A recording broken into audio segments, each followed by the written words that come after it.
Good afternoon. I'm Katie Harrington, Public Information Officer for the City of Lake Charles, and I'm joined here today with Emily Ashworth, Director of Nursing for Southwest Louisiana Center for Health Services, Anita Barker with the Girlie Girls Mentoring Program, Lake Charles Mayor Nick Hunter, and restaurant owner Nick Perioux with Pat's of Henderson Restaurant.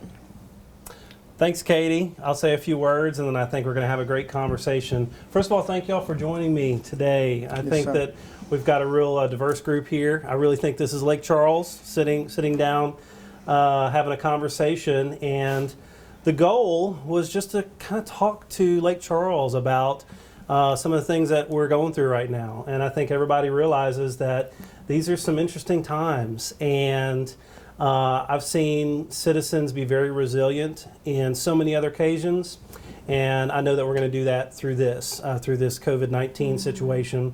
And so the opportunity today is just kind of talk to y'all and kind of hear some of the stuff that y'all are going through in your own industries and in your own families. Thank you, Mayor. I do want to take care of a little housekeeping business. We do have a microphone here that is going to be passed around. It has been sanitized. Everyone's hands have been washed properly before we started today. So we are taking every precaution we can within reason to get everybody in one shot and be in the room together.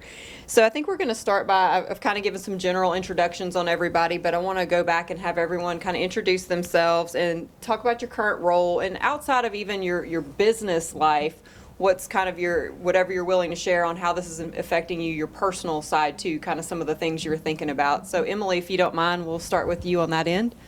Sure, absolutely. Well, as I was introduced, my name is Emily Ashworth. I am Director of Nursing at SWLA Center for Health Services, but primarily I'm a mom.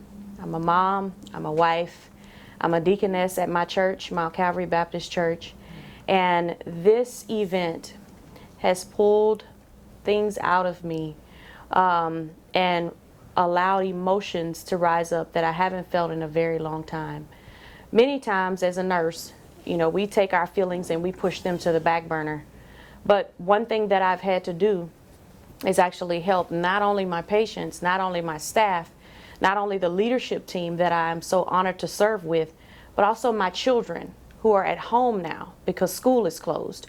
My daughter who texts me and sends me pictures and says, "Mom, I'm nervous. Mom, I'm scared. What about my assignments? Mom, my GPA was this. What's going to happen? Am I going to pass to the next grade?" Or my church members who are in my tribe that text me and say, "I'm worried, I'm afraid." At this point, at this time, not only do we have to pull on those things, those emotions that are in us that help us to pull people around us closer together, even though we can't with the social distancing actually physically touch them, we can touch them with our words. We can touch them with our hearts.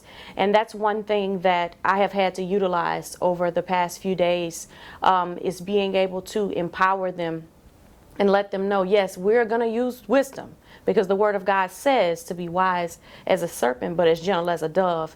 But at the same token, we're going to remember that scripture that said, God has not given us the spirit of fear, but of power, of love, and of a sound mind. And with a sound mind, we can think clearly through this process. So I believe the number one thing that I have had to do as a mother is empower my children. I do hold my children. I'm not going to social distance from them. They're my babies. That's right. But at the end of the day, when it comes down to all of those people that are outside of my home, I make sure that they know who they are, they know whose they are, and they understand that we must accept what God allows, but also make sure that we continue to rise up every day, holding our head up high, feeling strong and understanding that we will get through this. Our community is resilient. We've shown that many times in the past. So I'm grateful to be a part of this conversation. And again, I pray that everyone that has had to experience this will remain calm when they feel anxiety coming, take a deep breath, and understand and know we will make it through. Thank you, Emily. Miss Anita? Thank you for having me. Yes, again, my name is Anita Barker. I'm the founder mentor for the Girlie Girls Mentoring Program. I'm also a mother. I'm also a wife, an aunt. And outside of that, I mentor 55 girls here in the community.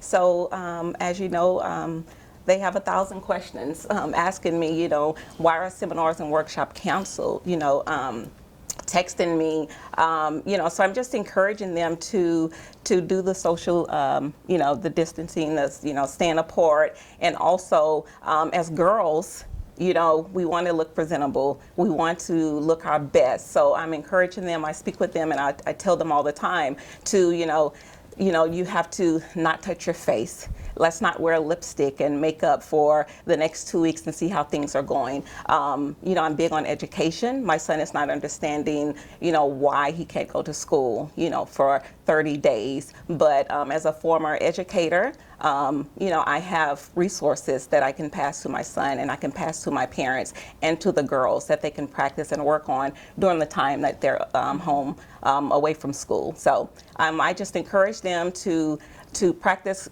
great hygiene. We have a hygiene closet at the Girls Rock facility.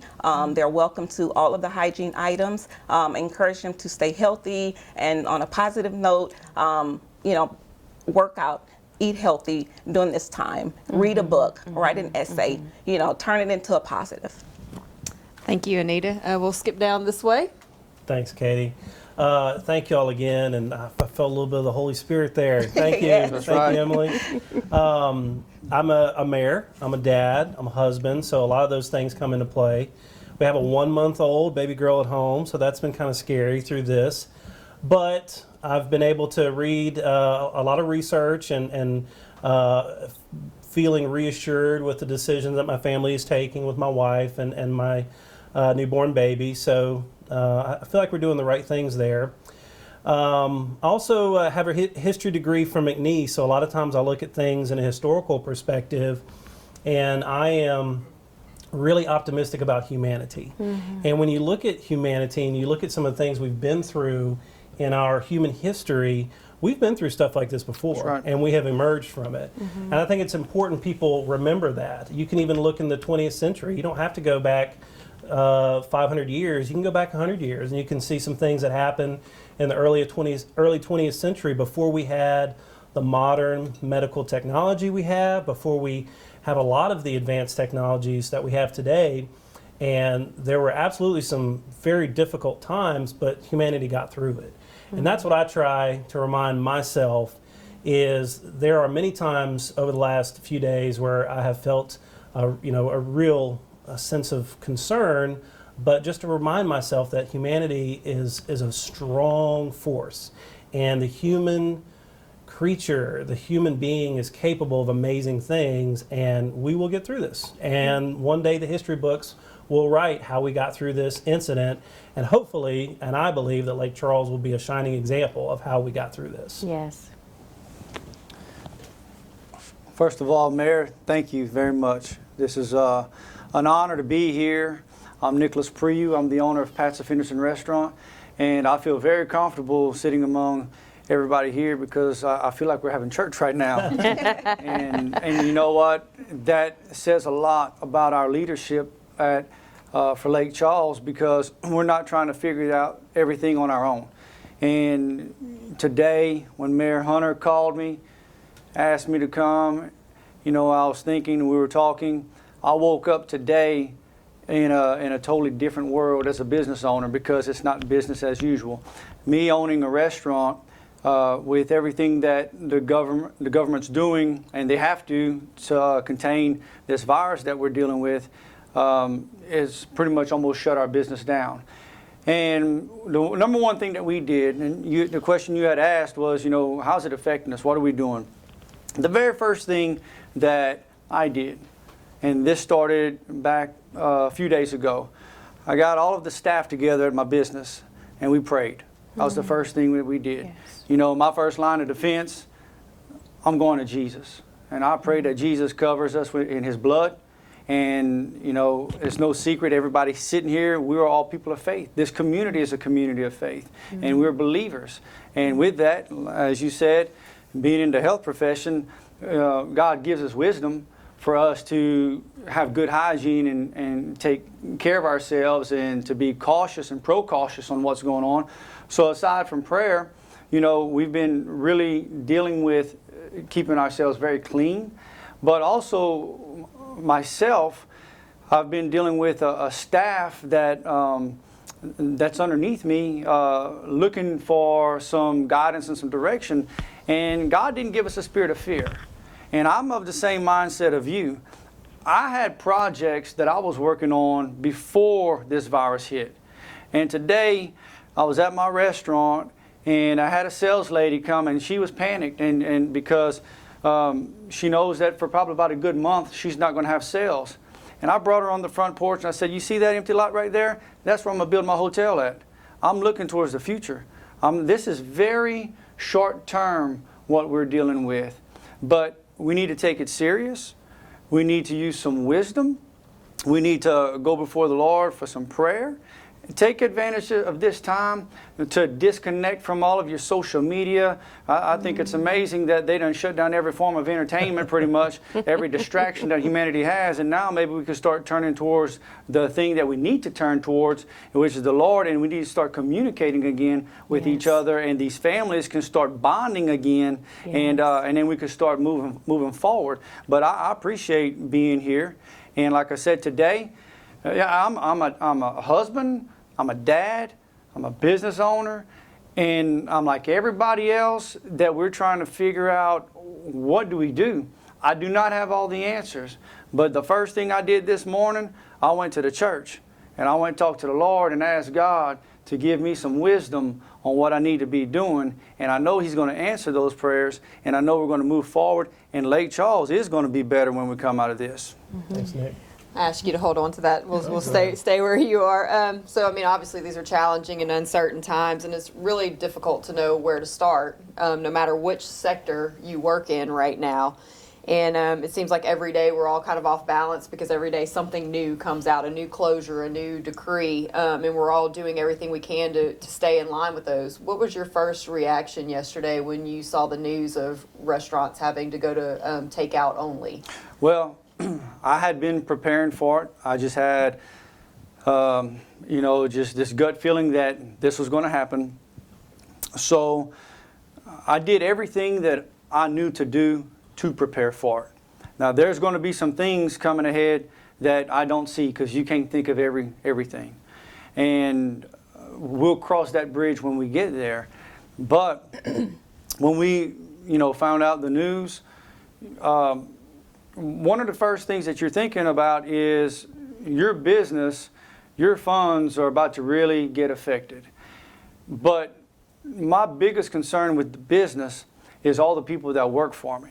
My goal right now, owning a restaurant, we're having to convert and do to-go orders or pickup. My goal is just to make enough money to pay the people their money that's working for me. I don't care about making a profit. We can take care of that down the road.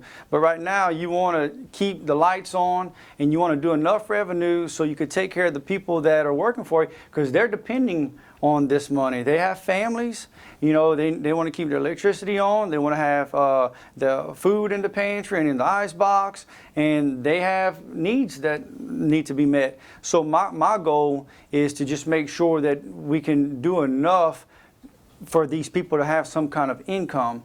And when you ask what did I think about, that's about as far as I've gotten, because you don't know what to expect. You don't know how long it's going to last for. And I know that everybody is being affected. It's not just me, so I don't feel like I'm the Lone Ranger going through this. We're all going through it, and we're all having to figure it out every day. But I tell you what, when I tell you, people ask, and they're concerned, like, are you okay? I was like, guys, I got so much peace. And all I can say, the Lord says, He talks about giving us peace that goes beyond understanding. God has just given me some peace to where something deep down says, look, you're going to be fine. And so I'm not scared, and I'd advise anybody that's listening to this, don't be afraid. You talked about in history, whether it been a plague, whether it been a war, it just so happens this is our battle. This is what we're going through. But we're going to come out of this battle with as few casualties as possible. Amen. Mayor, your first reaction to the changes as they were coming? My first reaction, well, first of all, a lot of people think that the mayor has some type of like Batman phone in my office and that before anything hits the news, I get the call, hey, this is coming down. This event has been so quick and so fluid.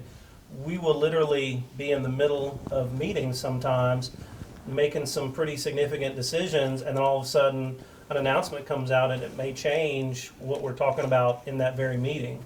So it's been a roller coaster. But again, what we try and do with any situation is we try and make the best decisions with the most accurate and the most sensible data we can find. And so when we have made decisions on a local level, we've really sat down and put a lot of thought and effort into why are we talking about this and what's the best thing for the people of Southwest Louisiana. But I think when the announcement from the governor came yesterday, and then even with what the president said yesterday, I think anyone that didn't think that this is real, hopefully they got that message yesterday. Right, Because it right. definitely hit me really before yesterday that this is real. You know, this is not something that's concocted. You know, there's been enough that's happened to where I believe we need to take this seriously. And I hope that most people are, and I believe that most people are. Thank you. Anita? When I first heard the news, I was actually in Walmart, so I got a head start up from everybody. But, you know, coming from the governor and local officials, you know, I knew that this was serious.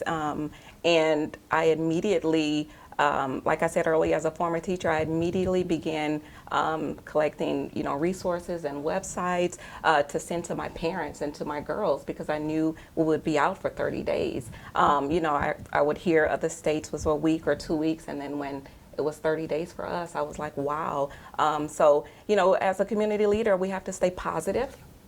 And I want to say this, I think that, you know, as Americans and, you know, as a society, you know, we're going to get through this. And I think this is the time that we have to come together and be kind and love one another and have faith and trust God. And I think I know for a fact that we're going to rebound from this. And I think anybody would agree that running a nonprofit on a daily basis is a challenge in and of itself. is. But now this is a whole new world. It's What a whole are your new feelings world. on You that? know, of course, I'm going to miss my girls. I see them 3 to 4 times a week, and I've gotten text messages all day. You know, when are we going to meet again? They're still not understanding. You know, that we can't be in the same room together. You know, I have 55 girls, so that's more than 10, of course. So they're you know, they're getting it. You know, I tell them, you know, I send them inspirational messages every day. I tell them they can call me. We can group chat. So it's challenging. You know, it's a lot of girls, a lot of parents, just, you know, asking a lot of questions that some I can answer and some I can't, you know, but I tell them, watch the news, have faith, trust God. You know, our government, our local officials, they're not going to steer us wrong, so. You want me to answer the same question? Yes. Okay. So it's caused, when I heard the news yesterday, really what's basically been going on in the cycle, like you said, constant changing. It's challenged us to think outside of the box. You know, so number one, how are we going to deliver care? You know, so using telehealth, you know, and being able to include those virtual platforms is definitely something we're looking at there.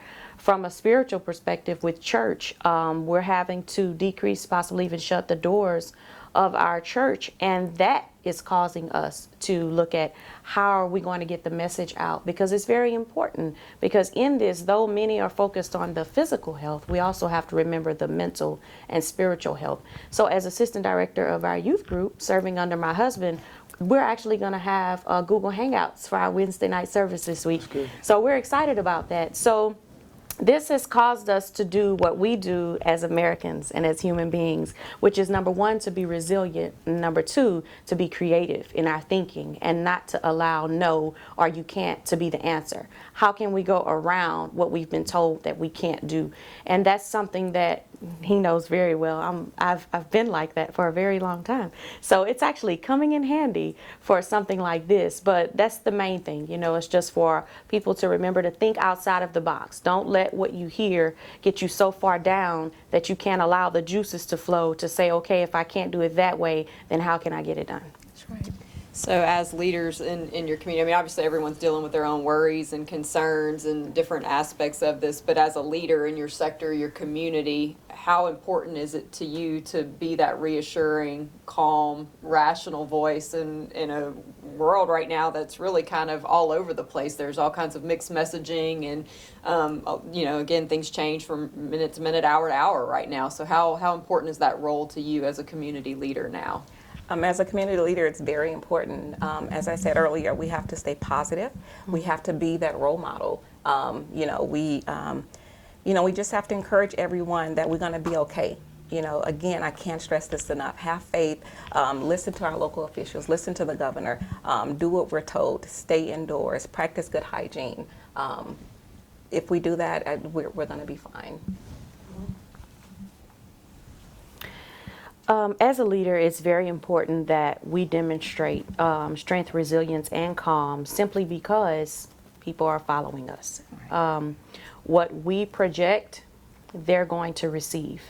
So if we project panic and anxiety, then the people who are following us and watching us are going to project the same thing. So it's very important that we take a deep breath and we ensure that we're remaining calm through this process. Now, Emily, as a member of the healthcare community, how are you helping calm the fears probably of your children? You see so much in the media about the concern over the healthcare workers on the front line of this. What are you doing to reassure your kids? Well, we're definitely taking precautions when it comes down to hand washing, and I tell them all the time, as Nick said, that we're covered by the blood, and that's one of the most important things. But we do make sure that we're following those precautions. I make sure that I wear my mask. I make sure that I wear my gowns. I make sure that when I'm at work, I make sure that I'm washing my hands and doing all those things that really, as a nurse, we've been doing for a very long time. I've been a registered nurse for 20 years in this community, and I have seen and come in contact with some infectious diseases, working with Dr. Chasino and some of the other people at the local hospitals. So it's new, but from a nursing perspective, it's not new as to how we care for patients. I think the most disturbing part in all of this is that we don't have the mask that we need. We don't have the PPE that we need, and my kids know that, and that makes them nervous. My husband knows that. So it's just a matter of us remaining prayerful and understanding that with God all things are possible, and just believing that we're going to be okay. That's basically all I can do. Thank you. Thanks, Mayor? Katie. That's a tough one, huh? Well, and there is a lot of noise out there right now. You said that earlier. There's a lot of noise. There's so much information, and some of it's wrong. And I have had to, on some occasions when I'm at home sitting with my family, I've had to literally put my phone down and just tell myself verbally, put your phone down for a little bit. Yes. And so I encourage people that are out there, watch the news, absolutely, stay informed, but there are times we need to put your phone down and just relax and chill and be with your family. What we have also tried to do is, with local elected officials, try and speak as one voice. I feel like we've done a pretty good job of that, and it's not manufactured. We truly do. We jive well. I mean, there's a good group of local elected officials that when we're in those executive policy group meetings, we walk into those meetings with very open minds. We have a lot of quality discussion, but when we walk out of that room, 99% of the time we're all on the same page. And I think with this thing we're going through right here, local elected officials, for the most part, are on the same page. And so that's the way I've tried to portray the message to the community. And again, it's not manufactured. It's very genuine that this group of leadership that we have here in Southwest Louisiana, we've been through some things like this before, not exactly like this. A hurricane is sometimes compared to this. It's like a hurricane in some instances, but it's very different from a hurricane in other instances. But we have been in situations like this before. We've always worked together as a team, and I want people to know that we're going to continue to work as a team and make some coordinated and some very well-informed decisions. Absolutely. And by the way, I really respect what you said about, first thing was you got your staff together and said a prayer. Prayed, You know, yes. sometimes we have to be cautious about that in government, and I've had to learn to toe that line, but I just really respect that you did that with I your staff. appreciate that. Yes. Well, you know, talking about that, 14 years ago, when I was leaving the restaurant, you know, they tried to kill me and I got shot. But I also know that it was God that brought me through that whole scenario. As a matter of fact, my doctor, whenever he sees me, he always reminds me that I'm a walking miracle. Because the bullet went through me and it went through my liver, and he said, you should have bled to death. And they never had to give me any more blood. But here's the deal. When your question was, as a leader, what we're projecting, you know, today we're dealing with the coronavirus, but you talked about we've dealt with other things. And the only reason I bring up getting shot 14 years ago was I dealt with that then. I feel like this is like going through that scenario all over again. I explained it to my wife last night. I said, man, I feel like I'm getting shot all over again because of what the mindset that I had at that time. I was in survival mode. Yeah. And right now I feel it's the same thing, that my senses they're just heightened. And you're looking at everything a little bit different and trying to figure everything out. And as far as, you know, encouraging others, that's something I do every day. So this didn't change. If you would have been hanging out with me a month ago, you would have been having the same conversation with me that we're going to have today. I'm going to be talking about, hey, how can we make things better? How can we move the ball forward? And I called a couple of my friends that they're business owners, especially those that were like in financial advisors, making sure that they're okay, because I know that they're getting really beat up right now. They probably have a lot of clients that are panicking, and just checking on them to make sure that they're okay. Yeah. So I feel it's very important to keep your composure, to encourage those that are around you, to let each other know that, look, this is going to pass. But at the same time, I'm not being fake, because I really believe that. I have a history of going, you know, today I'm getting ready, you give me a call, and I'm thinking, man, my life is just a life of like, man, God, you constantly have me going through some storms. And I, you know, so I believe the Lord just made me for the storm. But each storm you go through, you see the next one, and it's less frightening. Right. Because you can reflect back and be like, man, I made it through that. We're going to make it through this. Yes, guys, absolutely. Coronavirus may be bad, but go get shot. That's bad. Yeah. If we made it through that, I know y'all didn't go through it, I did. I'm looking at this saying, look, we're going to be fine. But now's not the time to panic. You talked about writing an essay. Here, you want to know an essay to write? Go write down your dreams. That's Yeah. right. Go write down your future, what you want to be. You want to be the next Mayor Nick Hunter, you know? Give me one more term. before we go. I want to tell a quick funny story. So Nick's in the restaurant business. I'm in the restaurant business. Obviously, he had an incident, was it 14 years ago, where he got shot? So the morning after that happened, and I think this was probably before social media was really around, so this rumor went around town that Nick Hunter had got shot. And I had a couple people call me that morning and say, hey, how are you? And I was like, I'm great. Thanks for the call. Thanks for checking in on me. And it was probably the third call where someone actually said, man, how are you doing? How are you? You got shot last night? I said, what are you talking about? He said, yeah, you got shot last night. I said, no, I didn't. And I was thinking, man, today is my day. Everyone's just calling, asking me how I'm doing. But thank God you're here visiting with us. Man. Yeah, I'm happy that you're here. So, a smooth sea never made a skilled sailor, or so the saying goes. What's the silver lining here? What do we learn from this? What's the opportunity we take away from this? The opportunity is time that we say we didn't have. All the meetings, all the clubs, all the organizations, all the boards, and I'll speak for myself that I sit on. The time to actually sit and read with my children or play games with them has not been there. This stopped everything. Within a matter of 24 hours, everything halted. Life as we knew it changed. The silver lining is I can still go home to my children. That's right. I can still spend time with my husband. We can do things that we hadn't done in a very long time. And as you said, Mayor Hunter, put the phone down. Put the phone down and just truly connect.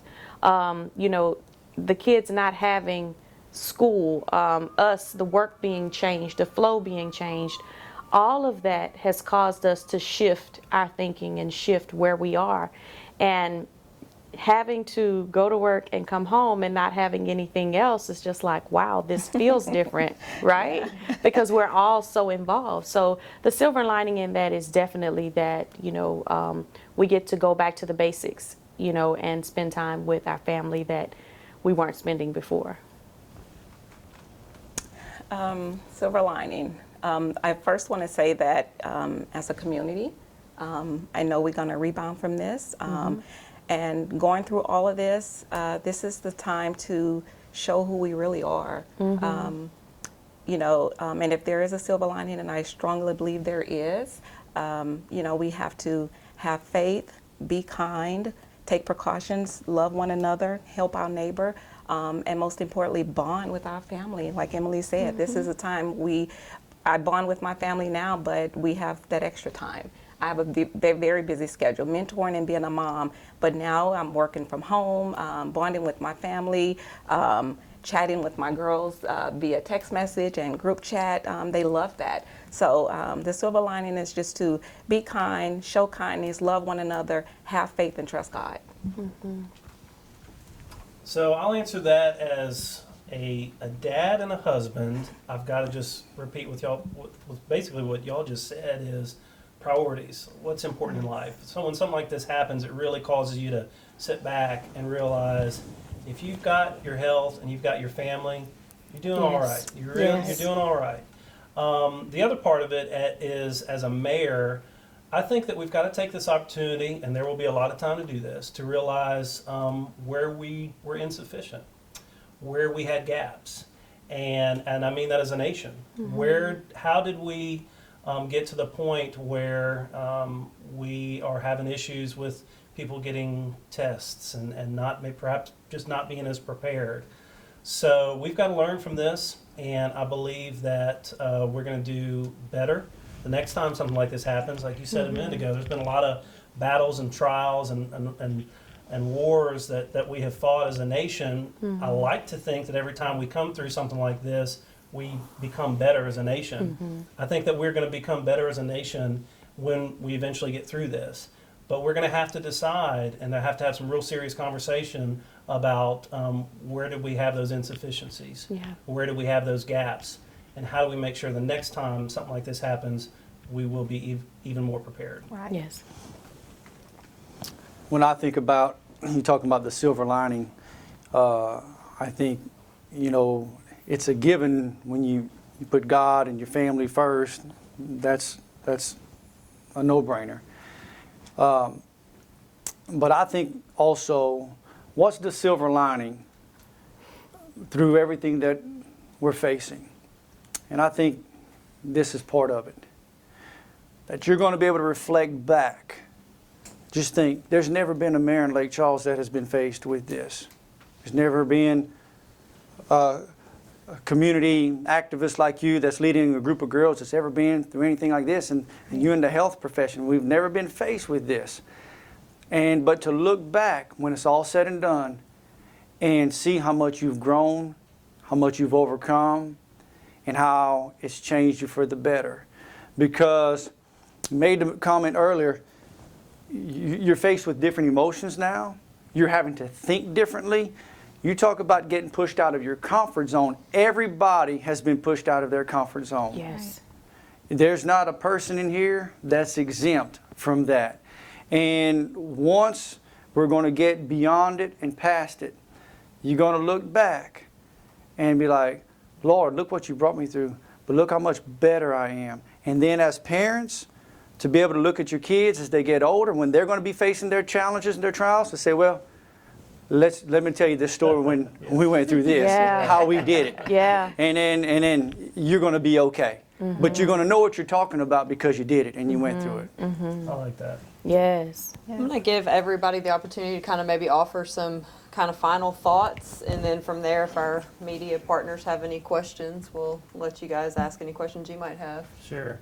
Well, I would just again say that the purpose of this conversation was to just try to connect with the everyday citizen of Lake Charles. And there's a lot of noise out there, and people have heard a lot of commentary from a lot of different individuals, many of whom are elected officials, and that's okay. But I think it's important to know that we are in this together. And again, I think this diverse group right here is a good slice of Lake Charles. And we're all sitting here with some different backgrounds, different industries, different places where we are in life, but we're all sitting here saying we're a team and we're going to get through this together. And I think that's important for people to hear, and I want to extend that message and that love to this whole city and this whole community. We're going to get through this together, and I think that's the most important message that I want to give people.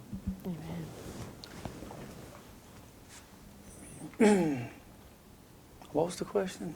Just got any final thoughts you might Final have? I got lost in everything that you were I know, saying. right? It was I was so like, that was awesome. good. Yeah. If I inspired you, then that's all right. There you go. I was like, that's good. Final thoughts. Mine's simple. Mine's simple. And I promise I'm not looking at this naively and ignorantly. You know, you want to be well informed because you want to know what you're fighting.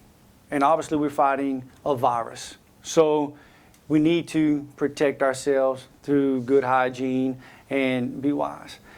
But at the end of the day, I lay all of my trust and hope in Jesus. It's that simple.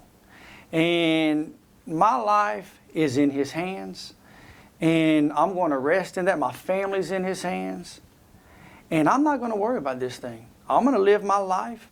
Obviously, it's been altered because things are changing. But you know what?